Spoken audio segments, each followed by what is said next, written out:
And a new government bill aimed at stopping illegal channel crossings has been announced by the UK Home Secretary.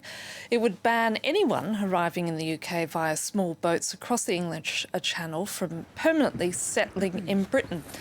Prime Minister Rishi Sunak has made stopping the boats as one of his key priorities after some 45,000 people reached the UK last year after making that treacherous crossing. However, opposition Labour leader Sir Keir Starmer says the plan is unworkable, while human rights activists are furious. This is what the Home Secretary told Parliament earlier. They will not stop coming here until the world knows that if you enter Britain illegally, you will be detained and swiftly removed. Removed back to your country if it's safe, or to a safe country, a safe third country like Rwanda. And that is precisely what this bill will do. Let's cross now to speak to Benedict Pavio in London. Benedict, just take us through some of the key points of this government bill. Well, this is all about sounding robust. It is a novel plan, and those are the words of the Home Secretary herself, Suella Braverman. Well, the key points are very much, as she said, the bill will, quote, allow us to stop the boats. This is an issue that has been very controversial here in the United Kingdom. And as Suella Braverman was at pains to reiterate during her ministerial statement to the House of Commons, this is one of the 5 key pledges made at the start of this year by Rishi Sunak, who is, 4 and a bit months into the job. Many migrants arriving in the UK come from multiple safe countries, she underlined, and therefore the need, she said, was urgent and obvious. She said that the people in the UK had been taken, quote, for a ride, and that enough was enough.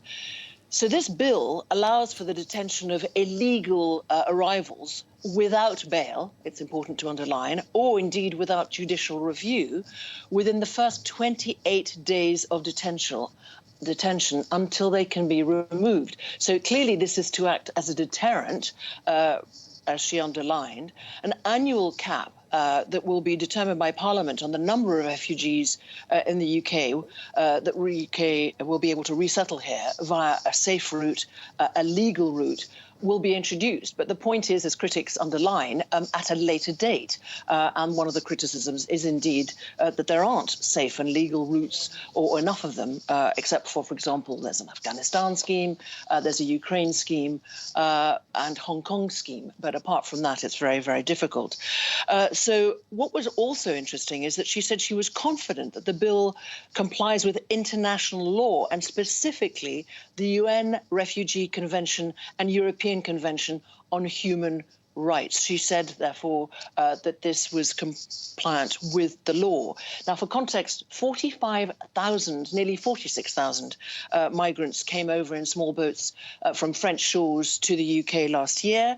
And when you look at the rise from the year before, it was 8,461 in 2020 and only 300 in 2018. So the big question is this to send a political message, mainly domestically, but also internationally, before a general election on migration? And what's been some of the reactions? Well, they've been very swift. Indeed, the opposition party, Labour Party leader, Keir Starmer, said this was simply unworkable.